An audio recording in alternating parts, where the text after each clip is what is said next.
નમસ્કાર દર્શક મિત્રો, આરોગ્ય કાફેમાં હું ફાલ્ગુની શાહ આપ સૌનું સ્વાગત કરું છું. દર્શક મિત્રો, ગુજરાતીમાં એક સમજદારીપૂર્વકનું વાક્ય કહેવાય છે કે પહેલું સુખ તે જાતે નર્યા. સ્વસ્થ શરીર એ સુખનું પહેલું પગથિયું છે. પરંતુ ચોમાસાની ઋતુ એ વરસાદ અને ઠંડકની સાથે સાથે સ્વાસ્થ્ય માટે પણ સંખ્યાબંધ પડકારો લઈને આવતી હોય છે. ચોમાસું એ બીમારીઓના ફેલાવાની પણ ઋતુ છે. ખાસ કરીને ભેજવાળા વાતાવરણમાં માખી, મચ્છર, માકડ એવા અસંખ્ય કીટકોનો પણ ઉપદ્રવ વધતો હોય છે. આ જંતુઓના કરડવાથી ફેલાતા રોગોને વેક્ટર બોર્ન ડિસીઝ કહેવામાં આવે છે અને એવો જ એક રોગ ચાંદીપુરા એણે હમણાં ગુજરાતમાં હાહાકાર મચાવેલો છે. ગુજરાતમાં ગત જૂન મહિનામાં શરૂ થયેલ ચાંદીપુરા વાયરસ હાલ રાજ્યના 25 જિલ્લાઓમાં ફેલાઈ ચૂક્યો છે. આ ચાંદીપુરા વાયરસ આપણને ત્યારે નામ ભલે નવું નવું લાગતું હતું, પરંતુ એવું છે નહીં. એનો સૌથી પહેલો કેસ 1965માં મહારાષ્ટ્રના ચાંદીપુરા ગામમાં આવ્યો હતો. એટલા માટે એનું નામ ચાંદીપુરા પડ્યું હતું. અને હવે એ ક્યાં પહોંચ્યો છે આપને જણાવી દઈએ કે ગુજરાતમાં લગભગ દર વર્ષે આ વાયરસના કેસ નોંધાતા જ હોય છે. જો કે આ વખતે આ કેસીસ ખૂબ જ ઝડપથી વધી રહ્યા છે અને એના કારણે ફરીથી ચર્ચામાં આવ્યો છે. જો તાજા આંકડા ઉપર આપણે નજર કરીએ તો ગુજરાતમાં શંકાસ્પદ ચાંદીપુરા વાયરસના લગભગ 157 જેટલા દર્દીઓ હાલ સારવાર હેઠળ છે. 68 દર્દીઓના સારવાર દરમિયાન મૃત્યુ થઈ ચૂક્યા છે અને લગભગ 61 દર્દીઓના રિપોર્ટ હજી પણ પોઝિટિવ આવ્યા છે. ત્યારે આજે ફરી એકવાર ચર્ચા કરીશું આ ચાંદીપુરા વાયરસ અંગે. આજની ચર્ચામાં ભાગ લેવા માટે દૂરદર્શન સ્ટુડિયોમાં ઉપસ્થિત છે બાળરોગ નિષ્ણાત ડૉક્ટર ચેતનભાઈ ત્રિવેદી. ચેતનભાઈ, દૂરદર્શન સ્ટુડિયોમાં અને આજની આ ચર્ચામાં આપનું હાર્દિક સ્વાગત છે. ચેતનભાઈ, ગુજરાતમાં ચાંદીપુરા વાયરસ ભરડો લઈ રહ્યો છે, પણ ચિંતાજનક વાત એ છે કે ચાંદીપુરા વાયરસથી સંક્રમિત લગભગ 80% દર્દીઓનું મૃત્યુ થાય છે.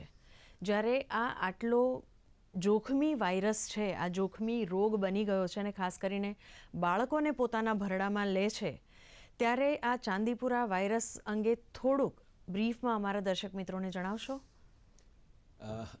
ફાલ્ગુનીબેન, ચોક્કસથી. ચાંદીપુરા વાયરસ એ સંખ્યાબંધ વાયરસોમાંનો એક વાયરસ છે અને આપણો પ્રોબ્લેમ એ છે કે હવે જ્યારે આપણે કોવિડ વાયરસને જોયો તે પછી આ બધા વાયરસીસ વારાફરતી આવ્યા જ કરે છે આપણી લાઈફમાં. અને વાયરસથી આપણે થોડું ડરીએ છીએ એટલા માટે કારણ કે આ વાયરસ બધા એકબીજાના કાકા મામાના માસીઓના માસિયારા ભાઈઓ જેવું બિહેવ કરે છે. એ બધા અલ્ટિમેટલી ટાર્ગેટ એમનો બાળકો હોય છે. બીજી વસ્તુ કે આ વાયરસને ડાયગ્નોસ કરવાની પદ્ધતિઓ ખૂબ જ ઓછી છે અથવા જે છે ઘણી ખર્ચાળ છે અથવા એટલી જલ્દી ડાયગ્નોસ થઈ શકતું નથી. ત્રીજી વસ્તુ, આ વાયરલ ઇન્ફેક્શન્સની સામે એન્ટીવાયરલ મેડિસિન્સ બહુ છે નહીં અને જે પણ છે માત્ર સપોર્ટિવ ટ્રીટમેન્ટ કરવાની હોય છે. આથી વધુ એક વાત કહું કે જે આ અમુક વાયરસીસ અમુક એરિયામાં થાય છે, સપોઝ આપણે ચાંદીપુરાની વાત કરીએ તો નોર્મલી ટ્રાઇબલ એરિયાઝમાં થાય છે, તો ત્યાં આગળ આપણને ખબર છે કે મેડિકલ ફેસિલિટી થોડી લિમિટેડ હોય છે. પણ ત્યાં થવાનું કારણ કોઈ સ્પેસિફિક? એના કારણો ઘણા બધા છે, પણ એક વાત એ કહું કે એ ત્યાં થાય છે એટલે બાળક અથવા જેને આ ઇન્ફેક્શન થયું છે તે પ્રોપર જે ટ્રીટમેન્ટ લઈ શકાય અથવા મળી શકે એવી જગ્યાએ પહોંચવામાં સમય જતો હોય છે. એટલે જે કહેવાય ને કે ગોલ્ડન 24 અવર્સ એ વેસ્ટ થઈ જતા હોય છે. આ બધા કારણને લીધે આપણે એવું કહી શકીએ કે વાયરસીસ આપણને બહુ જ તકલીફ કરાવે છે અને હેરાન કરે છે. જ્યાં સુધી વાત છે ચાંદીપુરા વાયરસની ટ્રાઇબલ એરિયાઝમાં કેમ છે, કારણ કે એની પાછળ એનું વેક્ટર જે તમે હમણાં સરસ રીતે સમજાવ્યું કે જે કીટાણુઓ છે, મતલબ જે એના એ લઈ જવા વાળી વસ્તુ છે એને વેક્ટર વાહક કહેવાય. હવે ચાંદીપુરા એક વાયરસ છે, એ સીધો તમારે ત્યાં નથી આવતો અને એ સૌથી સારી વસ્તુ એ છે કે એ હવાથી નથી ફેલાતો. એ વાયરસ અલ્ટિમેટલી એક જે આપણે મચ્છર કહીએ કે સેન્ડ ફ્લાય કહીએ, એક ટાઈપનું મોસ્કીટો જ છે. એ સેન્ડ ફ્લાય એને જ્યારે ઇન્ફેક્ટેડ વસ્તુ લે છે તો એના શરીરમાં વાયરસ હોય છે અને એ સેન્ડ ફ્લાય જ્યારે એક કોઈક હેલ્ધી વ્યક્તિને કરડે છે ત્યારે એને બ્લડ સક કરે એ વખતે એની સલાઈવામાં એ વાયરસ એન્ટર થાય છે. હવે આ ટૂંકમાં અલ્ટિમેટલી થાય છે કેમ? કારણ કે સેન્ડ ફ્લાય જ્યાં વધારે હોય ત્યાં. હવે સેન્ડ ફ્લાય ક્યાં વધારે હોય? કે જ્યાં આગળ થોડી ગંદકી હોય, ભેજ હોય, અમુક વરસાદ પડ્યા પછી થોડો તડકો થાય અને જે કાદવ કીચડ થાય, ગોબર થાય ગાય ભેંસના છાણાના, જે મિશ્રણ થાય છે, સૂકા પાંદડા નીચે પડ્યા જમીનમાં ભીનું છે, અને ધારો કે તમારી માટીની દિવાલો છે, ક્રેક્સ છે, અથવા તમે જે ગોબર ભેગું કર્યું હોય છે, એ બધાની અંદર આ સેન્ડ ફ્લાયનો વધારે એ લોકો સરળતાથી રહી શકે છે અને એ લોકો વધારે પ્રસરી શકે છે. એટલે એ જ સેન્ડ ફ્લાય જ્યાં વધારે હોય ત્યાં આ રોગ થવાની શક્યતા છે.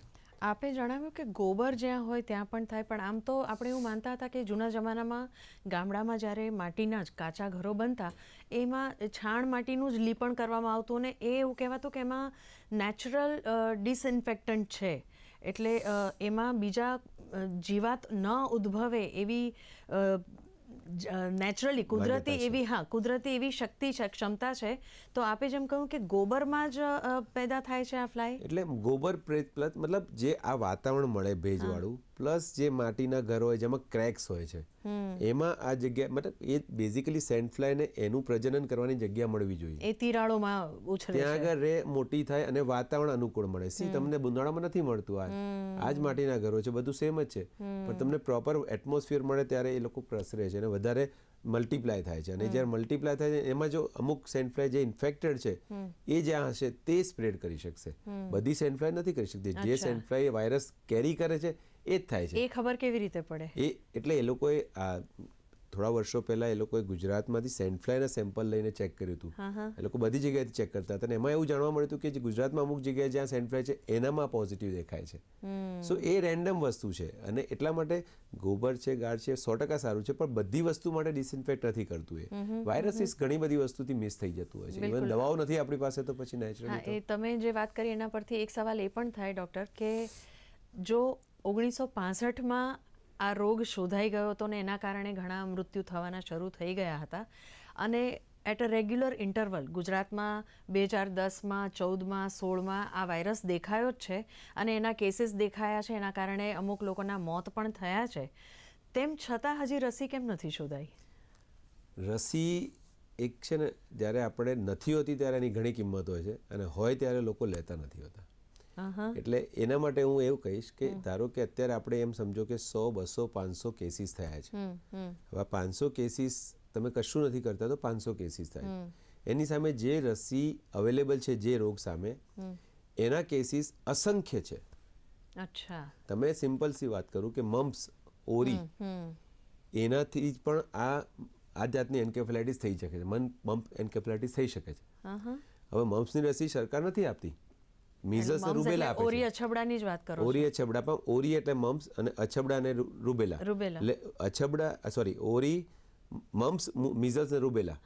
મમ્પ્સ એટલે લાપોટિયું, બરાબર? લાપોટિયાની રસી નથી મળતી. ગાલપચોડિયું જેને કહીએ. મમ્પ્સ એટલે ગાલપોચડું. ગાલપોચડાથી એન્કેફેલાઇટિસ થઈ શકે છે. મીઝલ્સ અને રૂબેલા સરકાર આપે છે, મમ્પ્સ નથી આપતા. તો મમ્પ્સ જે છે એનાથી પણ એન્કેફેલાઇટિસ થાય છે. કદાચ નંબર્સ તમે જુઓ તો ટોટલ આ ચાંદીપુરા કરતાં પણ વધારે હોઈ શકે છે. એની રસી પ્રાઇવેટ સેક્ટરમાં અવેલેબલ છે, મમ્પ્સ, મીઝલ્સ, રૂબેલાની. તો પણ ઘણા બધા લોકો આપણે નથી મુકાવતા. એટલે બેઝિકલી વેક્સિન બનાવવા માટે એટલું નંબર્સ હોવા જોઈએ કે ખરેખર એ વેક્સિનની જરૂર છે, ઉપયોગમાં લઈ શકાય. નહીં તો કારણ કે એ લોકો રિસ્ક બેનિફિટ જોતા હોય કે એક વેક્સિન બનાવવા માટે એટલા બધા ઇનપુટ્સ આપવા પડતા. વેક્સિન અવેલેબલ છે, મતલબ ઇન ફેઝ 1, 2 એનિમલ ટ્રાયલ્સ થયેલા છે, પણ સંખ્યા એટલી બધી નથી કે તેનો ખરેખર વેક્સિન આવે તો કેટલા લોકો ટેકર્સ હશે. એટલે એ વેક્સિનનો મતલબ બી નથી. એટલે રાધર વેક્સિન કરતાં જો આપણને ખબર જ છે કે આ સેન્ડ ફ્લાયથી થાય છે અને સેન્ડ ફ્લાય વધારે ફેલાય નહીં એના પ્રયત્નો કરી દઈએ તો 100% આ રોગની સામે રક્ષણ કરી શકે. બીજી વસ્તુ, આ સેન્ડ ફ્લાય ખાસ કેવી છે કે જેની રેન્જ છે ને 100 મીટર્સ છે. અચ્છા. એટલે 300-400 ફૂટથી વધારે નથી જઈ શકવાની. એટલે ઇન્ફેક્ટેડ સેન્ડ ફ્લાય છે તો એ કંઈ અહીંયાથી સીધી ઉડીને ત્યાં નથી જે મરોડા જ જતી રહેવાની. એટલા જ એરિયામાં અસર. એટલા માટે જ તમને એવા અમુક પોકેટ્સમાં જ જોવા મળે છે. તો તમે એ પોકેટ્સ જ્યાં તમને એક કેસ દેખાય ત્યાં આગળ તરત ફોગિંગ કરી નાખો, ફ્યુમિકેશન કરી દો અને સેન્ડ ફ્લાય રિમૂવ કરી નાખો, ક્રેક્સ ભરી દો, એ બધું જો ચોખ્ખાઈ કરી દો તો 100% કંટ્રોલ કરી શકે. એનો ઉછેર અટકી શકે તો એ બરાબર. એટલે આ બહુ સિમ્પલ વસ્તુ છે. તમે વેક્ટર કંટ્રોલ કરો. બિલકુલ. એટલે આપણે એવું કહી શકાય કે prevention is always better than cure. એટલે પ્રિવેન્શન કેવી રીતે કરવું. દરમિયાન કીટક શાસ્ત્રી અમારી સાથે જોડાવાના છે, પીટી જોશી. અમે એમની રાહ જોઈ રહ્યા છીએ. આપણી ચર્ચા ચાલુ રાખીશું જ્યાં સુધી આપણા અન્ય નિષ્ણાત આપણી સાથે જોડાય. સવાલ એ પણ થાય કે એ ઓરિજિનલી મહારાષ્ટ્રમાં જન્મ્યું હતું, આ ફ્લાય કહીએ તો, પછી આંધ્રપ્રદેશ અને ગુજરાતમાં પણ એના કેસીસ જોવા મળ્યા હતા, પણ અત્યારે આખા ભારતમાં ગુજરાતમાં જ સૌથી વધારે કેસીસ દેખાય છે અને આટલી બધી ફેટાલિટી રેટ પણ આપણને જોવા મળ્યો. એટલે એક ગુજરાતમાં જ આટલું બધું એના ફેલાવો થવાનું કોઈ કારણ સ્પેસિફિક? એટલે આ ઘણા બધા સવાલ છે જેના જવાબ આપણને શોધવા થોડા ડિફિકલ્ટ છે. તમે સમજો કે 1965માં પહેલો કેસ શોધાયો, મતલબ જોવા મળ્યો તમને મહારાષ્ટ્રમાં, પછી 2000 સુધી કોઈ કેસ જ ન જોવા મળ્યા. અચ્છા. પછી તમને 2003માં જોવા મળ્યા, 5માં જોવા મળ્યા, 10માં જોવા મળ્યા, 14માં. તો એવો શું ફરક પડે છે દરેક વખતે સિઝનમાં કે સેન્ડ પ્રોજેક્ટ? એટલે અમુક વખતે જ આવે છે ને અમુક વખતે નથી આવતું, તો શાના કારણે આવે છે? એટલે બહુ સ્પેસિફિક ક્લેરિટી નથી આના પર. અચ્છા. નહીં તો તમે એક વસ્તુ સમજો કે વરસાદ દર વર્ષે આવે છે, દર વર્ષે તમે માટીના ઘરમાં રહો છો, દર વર્ષે ગંદકીમાં રહો છો, છતાંય કેમ અમુક એમાં ઘણા બધા કારણો હોય છે. એક કે પ્રોપર એટમોસ્ફિયર મળવું સેન્ડ ફ્લાયને, પ્લસ એક સેન્ડ ફ્લાય હોય એમાંથી મલ્ટિપ્લિકેશન થવું. ત્રીજી વસ્તુ કોઈક એક જગ્યાએ આ બેઝિકલી એ ચાંદીપુરા વાયરસ જે એન્કેફેલાઇટિસ અથવા એન્કેફેલાઇટિસ થાય છે, એમાં શું હોય છે કે બાળકને 2-3 દિવસ સખત તાવ આવે પછી તરત જ થોડુંક ઉલટીઓ થાય, ઝાડા થાય, થોડું શરદી ખાંસી થાય અને તરત જ બેભાન થાય બાળક કે ખેંચ આવી જાય. એટલે આ જે પ્રોસેસ છે ને એને અમે એન્કેફેલોપેથી કહીએ છીએ, એક્યુટ એન્કેફેલોપેથી સિન્ડ્રોમ, AES કહીએ. ઓકે. એટલે આ કારણ કે આ ઘણા બધા વાયરસથી આ પ્રકારનું પ્રેઝન્ટેશન હોય છે, આવા લક્ષણો દેખાય, એટલે અમે એને એક્યુટ એન્કેફેલાઇટિસ સિન્ડ્રોમ એવું નામ આપ્યું છે કે બધા જ આ ટાઈપના રોગો અમે AES ની અંડરમાં ડાયગ્નોઝ કરીએ. હવે એના કારણ શું છે એ જાણવા માટે ફર્ધર ઇન્વેસ્ટિગેશન કરવા પડતા હોય છે. એટલે AESના કેસીસ દર વર્ષે ઘણા બધા જોવા મળે છે. એવું બન્યું હોય કે આ વખતે એક સાથે 3-4 એક સરખા પેશન્ટ કોઈક હોસ્પિટલમાં કોઈક એરિયામાં જોવા મળ્યા, એને કારણે એ વખતે ડૉક્ટરને થયું કે લાવ અથવા ગવર્મેન્ટ સેટઅપમાં કે આ સેમ્પલ મોકલું, અને એ NIV પુણેમાં મોકલ્યું અને ડાયગ્નોઝ થયું. હવે એકવાર ડાયગ્નોઝ થયું પછી એમ થયું કે અચ્છા ચાંદીપુરા વાયરસ છે, કારણ કે આ રૂટીનલી અમે આ ટેસ્ટ નથી કરતા, કારણ કે અવેલેબલ પણ નથી. અમે ઘણા બધા ધારો કે AES હોય તો બાળકના કમરમાંથી મજ્જામાંથી પાણી કાઢી, CSF કહેવાય એને, સેરેબ્રલ સ્પાઇનલ ફ્લુઇડ, એ કાઢીને એનું તપાસ માટે સેમ્પલ મોકલતા હોય છે. એમાં મલ્ટીપ્લેક્સ PCR કરીએ છીએ, એમાં ઘણા બધા વાયરસીસ, બેક્ટેરિયાઝ અમે આઇસોલેટ કરી શકીએ છીએ, પણ છતાં એમાં ચાંદીપુરા નથી આવતું. બરાબર. એટલે દરેક વખતે આ ટેસ્ટ બી કરવાની જરૂર ના લાગતી હોય અથવા કોસ્ટલી બી હોવાના કારણે પણ આપણે રોકીશ અત્યારે, કારણ કે આપણા બીજા નિષ્ણાત કીટકશાસ્ત્રી PT જોશી આપણી સાથે ઓનલાઈન જોડાઈ ગયા છે. જોશી સાહેબ, ચર્ચામાં આપનું અમે સ્વાગત કરીએ છીએ. આઈ હોપ આપને અમારો અવાજ આવતો હોય. તો સૌથી પહેલો સવાલ તો જોશી સાહેબ આપને એ જ પૂછવા માંગીશ કે આ એક કીટકના કારણે, સેન્ડ ફ્લાયના કારણે ફેલાતા રોગની જ્યારે આપણે ચર્ચા કરીએ છીએ ત્યારે આ સેન્ડ ફ્લાય વિશે અમારા દર્શક મિત્રોને વધારે માહિતી આપશો? ચોક્કસ. નમસ્કાર દર્શક મિત્રોને અને અમારા દૂરદર્શન વિભાગને.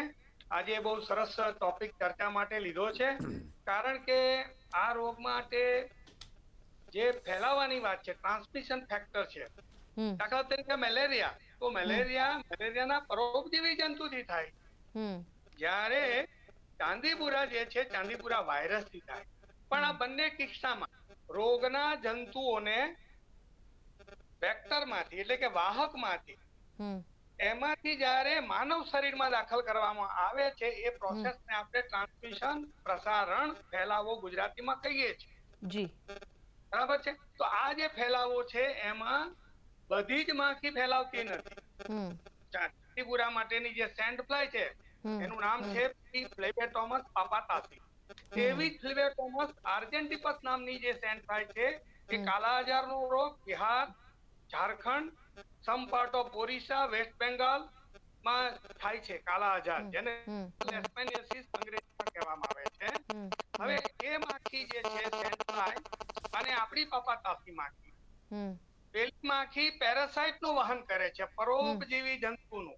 જ્યારે અત્યારે જે ગુજરાતમાં માખી જેને સેન્ડ ફ્લાય કહેવાય છે, પાપાતાસી, પી પાપાતાસી, પેટોમસ પાપાતાસી, સંસ્કૃતમાં એને મરુમક્ષિકા, મરુ એટલે કે ભૂમિ, રેતીની માખ કહેવામાં આવે છે.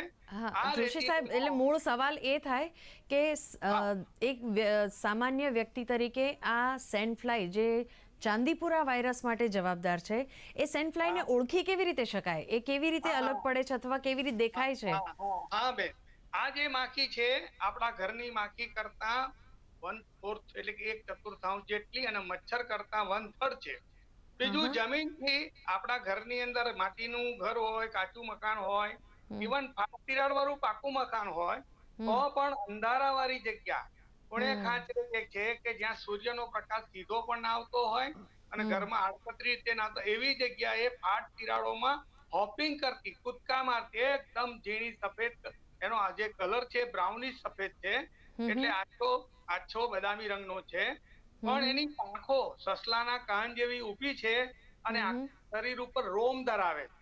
એટલે જો થોડી વાર બેટરીનું લાઇટ ઓછું કરીને, આપણી જે ફ્લેશ લાઇટ છે, અમે જનરલી આ માખી પકડવા જઈએ ત્યારે બેટરી લઈ જાય છે 2 સેલની, એનું લાઇટ જે છે થોડું ઓછું કરી નાખીએ, એટલે કારણ કે એને પણ લાઇટ સેન્સિટિવિટી છે, તો આ માખી ત્યાં જોઈ શકાય છે. હવે એમાં 2 પ્રકારની માખીમાં 2 જાત, મતલબ કે એમાં નર માખી અને માદા માખી છે. એ નર માખી કોઈને કરડતી નથી, પણ એ વનસ્પતિનો રસ છે, બીજા કઈ ઓર્ગેનિક મેટર છે, એનો રસ લઈને રહે છે, એ કરડતી નથી. જ્યારે માદા માખી એના ઈંડા પકાવવા માટે એ લોહી પીવે છે.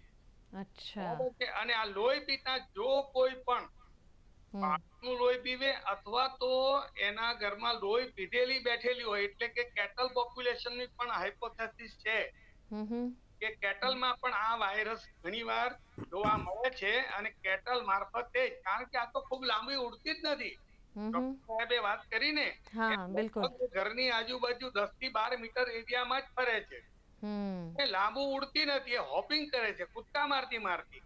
અને એટલા માટે પહેલાના જમાના, હું જયારે આ પ્રોગ્રામમાં કામ કરતો તો, લગભગ મારો તો પ્રોગ્રામમાં જન્મ આમ તો 90 પહેલા થયેલો જ છે, પરંતુ 90 થી હું બરાબર આ કામગીરી કરતો થયો, એટલે ગેઝેટેડ ઓફિસર તરીકે, એન્ટોમોલોજીસ્ટ તરીકે, તો આ માખી જોવા તો બધે મળતી હતી. અને ગુજરાતમાં જોવા મળે, પણ એનું આયુષ્ય 10 થી 12 દિવસનું રહે. પણ આ માખી પહેલેથી જ આટલી ફેટલ હતી? આ માખી પહેલેથી જ છે. આપણી ગુજરાતમાં 23 જાતની આ સેન્ડ ફ્લાય માખીઓને એનાલિસિસ કરેલું છે, આઈડેન્ટિફિકેશન. ગુજરાતમાં ડોક્ટર એપી પંડ્યા નામે જે સાહેબ હતા, પહેલા સુરત મેડિકલ કોલેજમાં હતા, ને એમણે આના પર પીએચડી કર્યું હતું, અને એ પછી પ્રોગ્રામમાં આવ્યા, એટલે મારા ભારત સરકારમાં, અમદાવાદ ખાતે હતા, એટલે મને ખૂબ એમના પાસેથી જાણવાનું મળ્યું. તો 23 પ્રકારની જુદી જુદી માખી હતી, એમાંથી લેબેટોમસ પાપાતાસી એક નામ છે. એમાંથી ઘણી બધી આ સેન્ડ ફ્લાયની જાતિઓ ઘણી બધી છે. એમાં સર્જન્ટોમિયા નામની એક નાની માખી આવે, એ માખી કરતા નાની માખી, એનાથી થોડીક સાઈઝ મોટી, એ ફ્લેબેટોમસ છે. એટલે આપણા ગુજરાતમાં બંને પ્રકારની સેન્ડ ફ્લાય, લેબેટોમસ અને સર્જેન્ટોમિયા, લેબેટોમસમાં પાપાતાસી અને સર્જન્ટોમિયામાં પણ ઘણી બધી માખી છે. જે માખી લોહી પીધેલી માખી હોય, ને કરડેલી હોય, કોઈ પ્રાણીને કરડેલી હોય, લોહી પછી એનું લોહી ડાયજેસ્ટ થાય, બ્લડ ડાયજેસ્ટ થાય, એમાંથી પછી એ સેમી ગ્રેવિડ બને, જે કહીએ ને આપણે અર્ધ સગર્ભા અવસ્થા, એટલે ગ્રેવિડ. આ બંને માખીના સેમ્પલ મોકલવામાં આવે તો એમાં આપણને વાયરસ, ચાંદીપુરા વાયરસ, જે વાયરસનું નામ છે વેસિક્યુલો વાયરસ, એનું કુળ છે, જેમ આપણે કુળ છે એમ એનું કુળ છે રેબડો વાયરસ. રેબડોનો અર્થ થાય બુલેટ જેવો આકાર, અને એ આ વાયરસમાં 5 પ્રકારના પ્રોટીન ધરાવે છે. અને એમાંનું એક પ્રોટીન એટલે ફ્રોસ્કો પ્રોટીન છે. આ પ્રોટીન એ જ્યારે બાળકને આ વાયરસ દાખલ થાય પછી વાયરસ 24 થી 48 કલાકમાં સેરેબ્રોસ્પાઇનલ ફ્લુઇડ સુધી પહોંચે, આપણું CSF કહેવાય, જે સાહેબે વાત કરીને કરોડરજ્જુમાંથી નીકાળવાનું. આ પહોંચ્યા પછી એનું ઝડપી વિકાસ થાય છે અને આપણા બ્રેનમાં પહોંચી જાય છે, બ્રેનમાં ઇન્ફેક્શન કરે છે. બ્રેનની અંદર ન્યુરોન સેલ છે, આપણા નર્વ સેલ કહેવામાં આવે છે, કોષો, આ કોષો ઉપર આ વાયરસનું એક્સપ્રેશન વધી જાય, એટલે એ કોષ કામ કરતો બંધ થઈ જાય. બરાબર. આ સવાલ મારે ડૉક્ટર સાહેબને એ જ સવાલ પૂછવો હતો કે આ ચાંદીપુરાનો વાયરસ ખાસ કરીને બાળકોને જ એનો ટાર્ગેટ બનાવે છે, અને તમે જેમ કીધું હતું એનું મેઇન લક્ષણ જે મગજનો તાવ આવે કે મગજમાં સોજો આવે એ છે, તો માત્ર બાળકોને જ આનું જોખમ છે કે મોટા લોકોને પણ આનું જોખમ હોઈ શકે? અમુક વાયરસ, મોટાભાગે વાયરસ તમે જોશો જ્યારે, તો એ બાળકોને વધારે અફેક્ટ કરતા હોય. એના કારણ ઘણા બધા છે, કારણ કે ઇમ્યુનિટી કદાચ બાળકોની ઓછી હોય છે, એ લોકો એક્સપિરિયન્સ ઓછો કરેલો પહેલા ટાઈપના ઇન્ફેક્શનનું. અને મેઇન વસ્તુ તમે કીધું ને, આ જે મગજ, આને ન્યુરોટ્રોપિક વાયરસ કહેવાય, જે વાયરસ જેને વધારે લગાવ બ્રેનમાં હોય, એટલે જેવું એન્ટર થાય બ્લડમાં, સાહેબે કીધું એ પ્રમાણે સીધું ત્યાં બ્લડ એનું પ્રયાણ એ તરફ જ થઈ જાય કે મગજની બ્રેન તરફ જ જાય. અને ઘણા લીવર એના કારણે આટલું ઘણા જોખમી લીવર બને વાળા છે? હોય તો હિપેટોટ્રોપિક વાયરસ હોય, એટલે અલગ અલગ જેનો પ્રભાવ વધારે જે પર્ટિક્યુલર પ્રેડિલિક્શન હોય એ તરફ પ્રયાણ કરે. ત્યાં આગળ જઈને પછી ત્યાં ઇન્ફેક્શન અથવા ઇન્ફ્લેમેશન થાય એટલે પછી શું થાય કે આપણા બોડીનો એક નિયમ છે, જ્યારે કોઈ તકલીફ થાય એટલે વ્હાઇટ સેલ્સ ને બધા ત્યાં ભેગા થવા મળે. હવે જેવા બધા અહીંયા ભેગા થવા મળશે એટલે બ્રેઇનમાં જગ્યા ઓછી છે એટલે એને કારણે એનો સોજો આવે. સોજો આવે એટલે તમે બાળક બેહોશ થાય ને પછી ખેંચ આવે.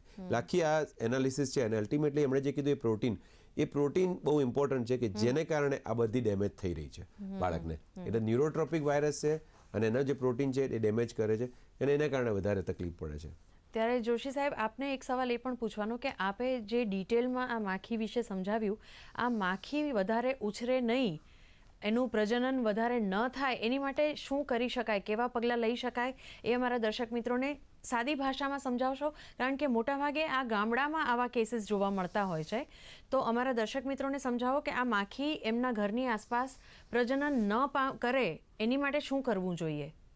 ચોક્કસ મેડમ, સૌથી પ્રથમ તો આ ઋતુગત બીમારીમાં ભાગ ભજવતી આ રેતીની અથવા તો માટીની માખી છે, બરાબર છે. એટલે જનરલી એ એપ્રિલ પછીથી એના ઈંડા મૂકવાની પ્રક્રિયા કરે છે.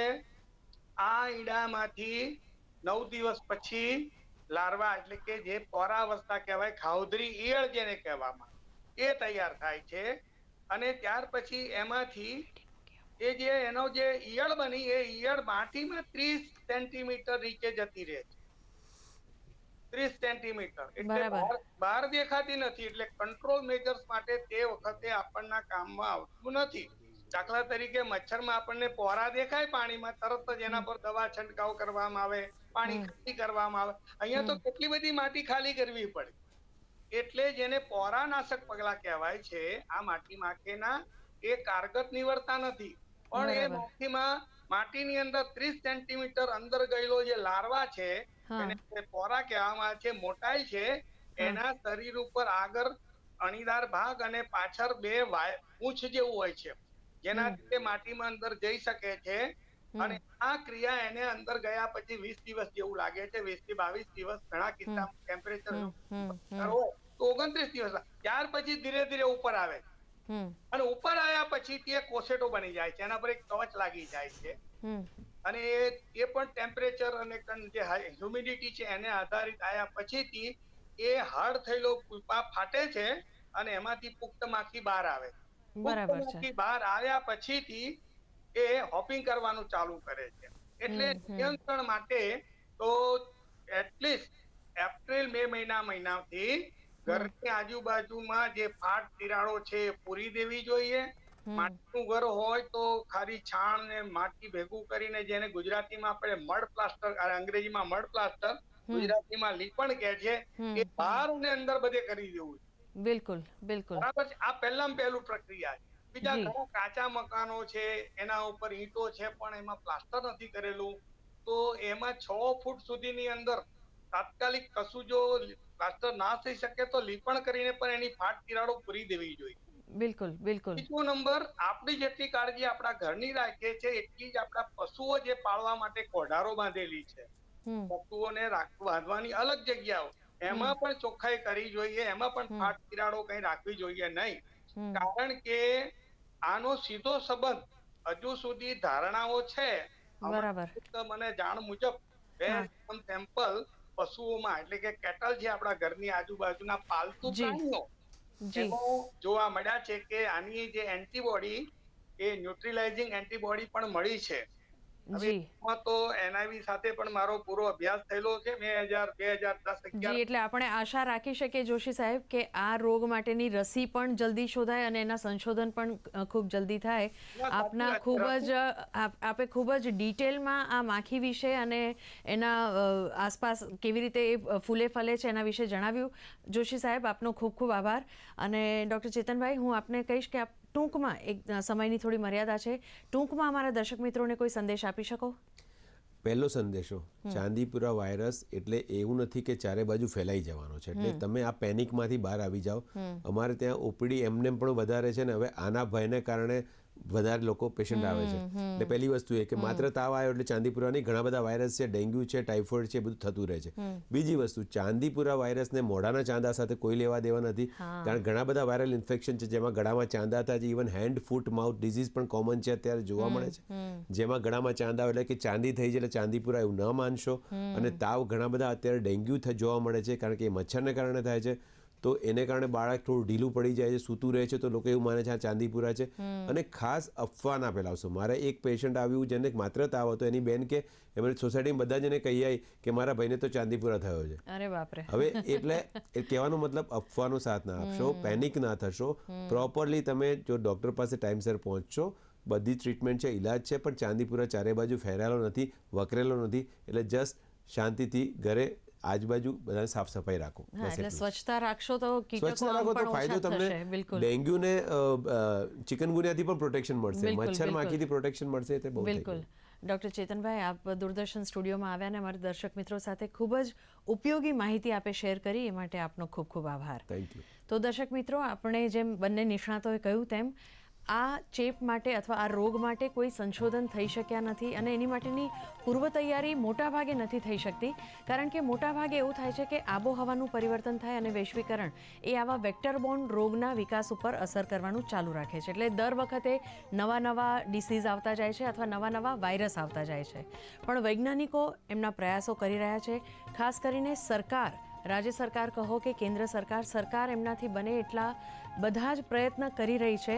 આપે કદાચ વિડીયોમાં પણ જોયું હશે કે ગામડાના ઘરોના જ્યાં તિરાડો હતી ત્યાં જે સરકારી અધિકારી હતા અથવા કર્મચારીઓ હતા એ તિરાડોમાં દવાઓ નાખી રહ્યા હતા. એટલે સરકાર એમના જાહેર આરોગ્યના અભિયાનો ચલાવી જ રહી છે, પણ પ્રજા તરીકે, લોકો તરીકે આપણી પણ જવાબદારી છે કે આપણે પણ જાગૃત રહીએ અને આપણી ભાગીદારી પણ એટલી જ મહત્ત્વની છે.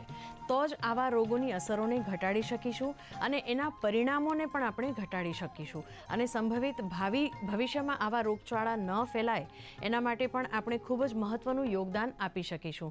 તો ખાસ વાત એ જ કહેવાની કે આપણી જવાબદારી આપણે સમજીએ અને આપણે એ પણ સમજીએ કે સાવધાની રાખવી એ જ સલામતી છે.